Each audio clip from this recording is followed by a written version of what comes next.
This is a Canon XHA1 and I just love it. In fact, the only complaint I have is with the manual. I came from a Canon GL1 and that simply had an on-off switch. With this camera, the power dial has a little button at 3 o'clock and you have to push it in to turn the camera on. My problem with the manual was that it just didn't get to that until page 27. Otherwise, this is one fantastic camera. In the factory settings, the camera can determine whether the tape you put in is an HDV or DV. This is great if you're switching tapes or shooting something partially in DV and partially in HDV, say a wedding where you also are still using an older DV camera. And on this camera, the most important controls are easy to access. For the front of the camera, think fizzy, focus, zoom, iris, and the shutter speed dial is right down here, so important controls are within easy reach of the operator. The LCD screen folds right out and you can have both your LCD screen and your viewfinder on at the same time, and this LCD screen, unlike some older Canons like my GL1, can actually be seen in brighter daylight. Another great thing about this camera is the Convenient Xlr Inputs. The camera even has a holder for another microphone.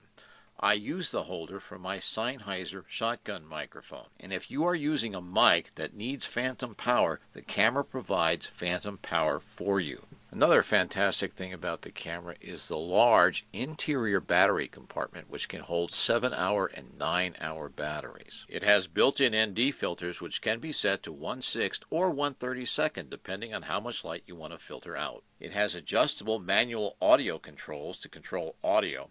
And in addition to attenuators for both the built-in mic and XLR input, there is an end search feature that can find the very end of the last thing you tape. And in addition to auto and manual white balance controls, it has adjustable indoor, outdoor, and Kelvin controls. The Kelvin I particularly like because you can use it to match gels for indoor and outdoor combination shots. But perhaps the best thing about this camera is the fantastic quality that the camera can provide. This sequence was shot in HDV at 60i, and though you may not be able to see it on this reduced clip, the quality is amazing. You can also shoot in 24F mode for transfer to film, or in DV in 4.3 or 16.9, and all of them look great. In my research, I found that the quality of this camera is on a par with digital cameras which have been used to shoot internationally released big screen films. As far as I'm concerned, you can't lose with this camera.